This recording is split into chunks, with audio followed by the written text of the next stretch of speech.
కవిత reentry అంటూ నేడు జాగృతి ముఖ్య నేతలతో సమావేశం. త్వరలో నిజామాబాద్ నాయకులతో భేటీ. కులగణనపై 26న బీసీ కమిషన్కు వినతి.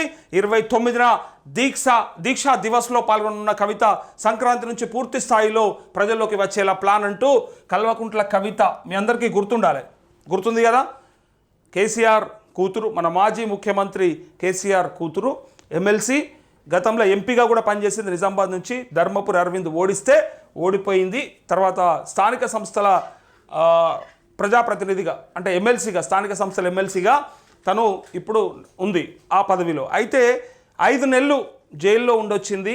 ఆ 5 నెలలు తిహార్ జైల్లో ఉన్నప్పుడు చాలామంది చాలా రకాలుగా మాట్లాడినరు. ఆధారాలు లేకుండానే కవితను అరెస్ట్ చేసినరా, ఖచ్చితంగా ఆధారాలు దొరికినాయి అని చెప్పిన వాళ్ళు ఉన్నారు. అట్లే ఆరోపణలతో మాత్రమే కక్షపూరితంగా తనని జైల్లో పెట్టారని చెప్పిన వాళ్ళు ఉన్నారు. సో రకరకాల వాదనలు జరిగినాయి. ఫైనల్గా తను వచ్చిన తర్వాత ఖచ్చితంగా అంతకు రెట్టింతలు అంటే ఒకసారి బౌన్స్ బ్యాక్ అవుతా అని చెప్పింది. ఆనాడు ఏమన్నదంటే తను బయటకు వచ్చి చెయ్యి ఇట్లనో గుర్తుంది నాకు, ఇట్లనో ఉండే, ఇట్లా పెట్టింది అనుకుంటా, రైట్, ఇట్లా ఈ చెయ్యి ఈ గుర్తు అందరికి కూడా ఏం చూపించిందంటే నేను పోయి రావడం కాదు, ఇంతకు రెట్టింతలు చూపిస్తా, బౌన్స్ బ్యాక్ అవుతా అని చెప్పింది. కానీ మళ్ళీ ఈ 3-4 నెలల నుంచి మళ్ళీ కనిపించకుండా ఉండడం వల్ల డౌట్ వచ్చింది. మరి రాజకీయాల నుంచి విరమించుకున్నట్ట, ప్రతిపక్ష పాత్ర పోషించలేక తప్పుకున్నట్ట అని చెప్పి చాలామంది అనుమానపడ్డారు. కానీ అట్లా కాదు, మళ్ళీ రాబోతుంది అనేది ఈ వార్త సారాంశం. ఏముందో చూడండి ఒకసారి. ఎందుకంటే ఇంత ప్రముఖంగా రాసుకున్నారు అంటే ఏదో జరగబోతుంది, రాజకీయాల్లో ఏవో మార్పులు రాబోతున్నాయి అనేది ఇక్కడ వార్త.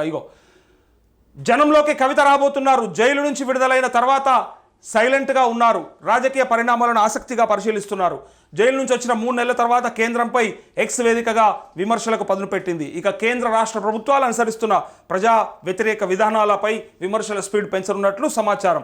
క్షేత్రస్థాయిలో ప్రజాక్షేత్రంలోకి వెళ్లేలా ప్రణాళికలు రూపొందిస్తున్నారు. పార్టీ నేతలతోనూ కుల సంఘాలతోనూ భేటీ కాబోతున్నట్లు విశ్వసనీయ సమాచారం. రాష్ట్ర ప్రభుత్వంపై ప్రజల్లో వ్యతిరేకత వస్తుండడంతో వారి పక్షాన పోరాటానికి సిద్ధమవుతున్నట్లు పార్టీ వర్గాలు తెలిపాయి. జైలు నుంచి వచ్చిన తర్వాత రాష్ట్రంలో ప్రజల సమస్యలపై స్పందించడం లేదని, కనీసం మీడియా ముందుకు కూడా ఎందుకు రావడం లేదని సర్వత్రా చర్చనీయాంశమైంది. వాటన్నింటికి చెక్ పెడుతూ ఎక్స్ వేదికగా అదాని వ్యవహారంపై తీవ్ర స్థాయిలో విమర్శలు గుప్పించారు. దీంతో ఒక్కసారిగా ఇటు ప్రజల్లోనూ అటు రాజకీయ వర్గాల్లోనూ హాట్ టాపిక్గా మారారు. ఇక నుంచి ప్రజా సమస్యలపై ఘాటుగా స్పందించనున్నట్లు సమాచారం. కేంద్రంలోని బీజేపీ ప్రభుత్వం రాష్ట్రానికి చేస్తున్న అన్యాయం, బీఆర్ఎస్ నేతలపై మోపుతున్న కేసులు, ప్రస్తుతం అనుసరిస్తున్న విధానం, రాష్ట్రానికి ఇవ్వాల్సిన వాటా నిధులు కేటాయింపుల్లో అన్యాయం, ప్రాజెక్టులకు జాతీయ హోదా, ఇలా అన్ని అంశాలను ఎండగట్టేందుకు అంశాల వారీగా ప్రణాళికలు సైతం రూపొందించినట్లు తెలిసింది. మరోవైపు రాష్ట్రంలో కాంగ్రెస్ ప్రభుత్వం అధికారంలోకి వచ్చి ఏడాది పూర్తి చేసుకున్న సందర్భాన్ని పురస్కరించుకొని ప్రజాపాలన, ప్రజా విజయోత్సవాలపై విమర్శలు చేయనున్నట్లు సమాచారం. తను మళ్ళీ బౌన్స్ బ్యాక్ అవుతున్నట్టుగా ఈ వార్త సారాంశం. జైలు నుంచి విడుదలయ్యాక తొలిసారి ఫస్ట్ టైం అట ఎమ్మెల్సీ కవిత లిక్కర్ స్కామ్ ఆరోపణలతో ఈ ఏడాది మార్చి 15న కవితను ఈడీ అధికారులు అరెస్ట్ చేశారు. ఇదే సమయంలో సిబిఐ సైతం కేసు నమోదు చేసింది. ఆగస్టు 27న సుప్రీంకోర్టు బెయిల్ మంజూరు చేసింది. దీంతో 164 రోజుల తర్వాత ఆమె జైలు నుంచి బయటకు వచ్చారు. ఆ తర్వాత ఆమె గైనిక్ సమస్యలతో బాధపడుతూ రాజకీయాలకు దూరంగా ఉన్నారని సమాచారం. దాదాపు 3 నెలల పాటు కుటుంబ సభ్యులతోనే గడిపారు. ఒక్క రాజకీయ విమర్శ సైతం చేయలేదు. ప్రస్తుతం సోలార్ ఎనర్జీ కొనుగోలు ఒప్పందం విషయంలో గురువారం ఎక్స్ వేదికగా ఎమ్మెల్సీ కవిత అదాని వ్యవహారంపై మండిపడ్డారు. అదానికో న్యాయం, ఆడబిడ్డకో న్యాయమా అంటూ ప్రశ్నించారు. దీంతో ఒక్కసారిగా రాజకీయ వర్గాల్లో చర్చనీయాంశమైంది. కేడర్ మాత్రం హర్షం వ్యక్తం చేస్తున్నారు అంటూ సంక్రాంతి నుంచి ప్రజాక్షేత్రంలోకి, తను సంక్రాంతి నుంచి జనాల్లోకి వస్తుందంట. ఓవైపు సోషల్ మీడియా ఒకవైపు మీడియా వేదికగా కేంద్ర రాష్ట్ర ప్రభుత్వాల వైఫల్యాలపై ప్రశ్నిస్తూ, మరోవైపు క్షేత్రస్థాయిలో ప్రజాక్షేత్రంలోకి వెళ్లేలా ప్రణాళికలు రూపొందిస్తున్నట్టు సమాచారం. సంక్రాంతి నుంచి ప్రజల్లోకి వెళ్లాలని కేడర్తోనూ సమావేశాలు నిర్వహించినట్టు తెలిసింది. అప్పటి వరకు ఇంకా ప్రభుత్వంపై ప్రజల్లో వస్తున్న వ్యతిరేకత అంశాలను ప్రస్తావిస్తూ ప్రజల్లోనే ప్రభుత్వ తీరును ఎండగట్టేందుకు సిద్ధమవుతున్నారు. అయితే అంతకుముందే వచ్చే అవకాశం ఉందని పార్టీ సీనియర్ నేతలు అభిప్రాయపడుతున్నారు. త్వరలో నిజామాబాద్ ఉమ్మడి జిల్లా నేతలతో పాటు ఇతర కుల సంఘాల ముఖ్య నేతలతోనూ భేటీ కానున్నట్లు సమాచారం. అయితే 26న బీసీ డెడికేషన్ కమిషన్కు వినతి ఏనుందంట. రాష్ట్ర సమగ్ర కుటుంబ సర్వే కొనసాగుతోంది. ఈ సర్వేతో ఏ వర్గాల ప్రజలు ఎంతమంది ఉన్నారు, వారి ఆర్థిక పరిస్థితి ఏ విధంగా ఉందనే వివరాలు సేకరిస్తున్నారు. ఈ సర్వేతో బీసీ జనాభాను బట్టి స్థానిక సంస్థల్లో రిజర్వేషన్లు పెంచుతామని ప్రభుత్వం ప్రకటించింది. అందుకోసం రాష్ట్ర ప్రభుత్వం బీసీ డెడికేషన్ కమిషన్ను నియమించింది. ఆ కమిషన్ సైతం ఉమ్మడి జిల్లాల వారీగా అభిప్రాయ అభిప్రాయ సేకరణ కార్యక్రమం చేపట్టింది. బీఆర్ఎస్ పార్టీ సైతం త్వరగా బీసీ జనాభా లెక్కలు తేల్చాలని కమిషన్కు వినతి పత్రం అందజేసింది. అయితే ఎమ్మెల్సీ కవిత సైతం జాగృత ఆధ్వర్యంలో ఈ నెల 26న బీసీ డెడికేషన్ కమిషన్కు వినతి పత్రం అందజేయనున్నట్లు పార్టీ నేతలు తెలిపారు. అయితే కమిషన్ న్యాయబద్ధంగా కులగణన వివరాలు సేకరించాలని విజ్ఞప్తి చేయనున్నారు.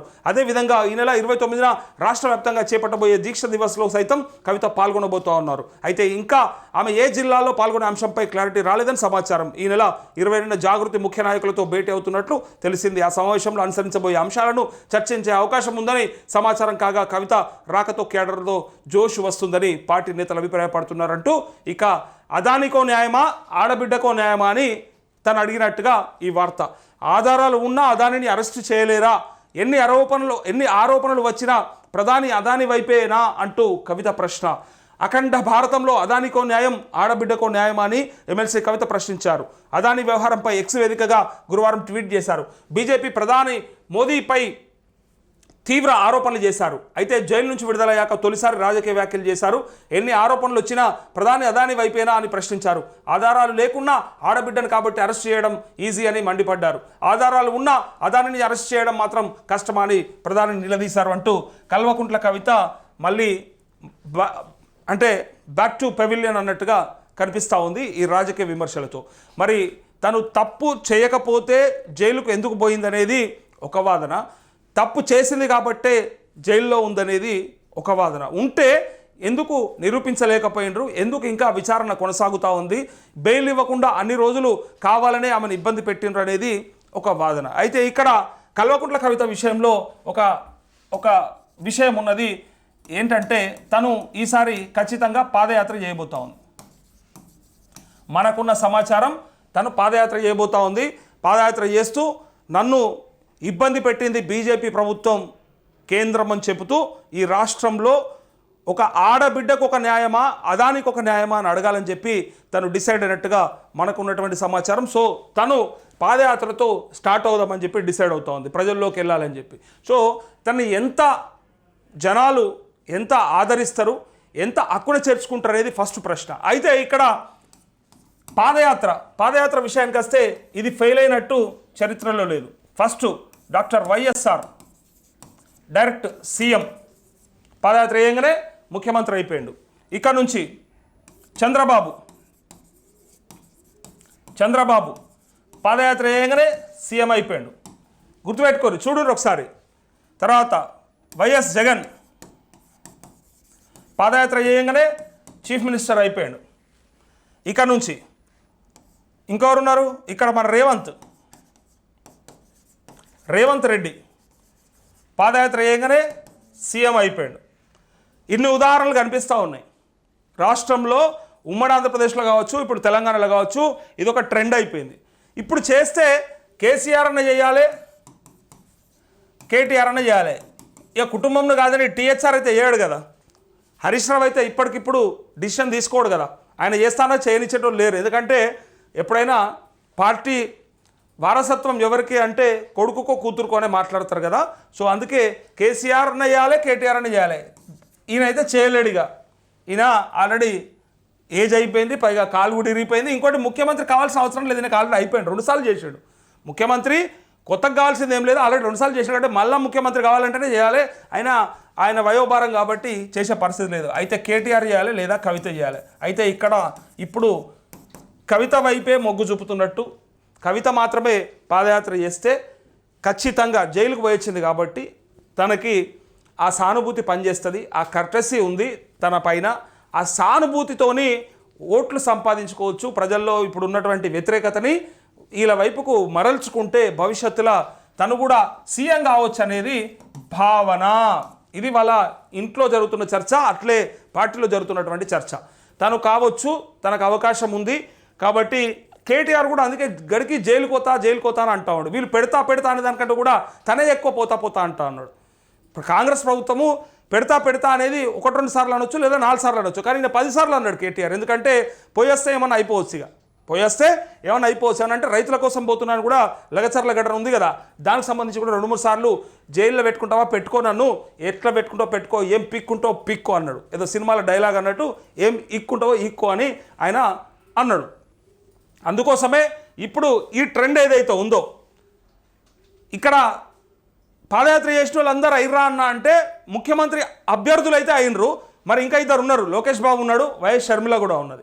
అట్లే మన దగ్గర బండి సంజయ్ కూడా ఉన్నాడు. బండి సంజయ్ది పాదయాత్ర మన అందరికి ఎరక, అదేమి కంటిన్యూ పాదయాత్ర కాదు, గ్యాప్ ఇచ్చుకుంటా అప్పుడు ఇంత ప్రజా సంగ్రామ యాత్ర పేరు మీద వారం రోజులు చేసి మళ్ళీ గ్యాప్ ఇచ్చి మళ్ళీ 10 రోజులు చేసి మళ్ళీ గ్యాప్ ఇచ్చి ఇట్లా ఈ టైపు ప్రజా సంగ్రామ యాత్ర చేశారు. కానీ షర్మిల కంటిన్యూగా నడిచింది.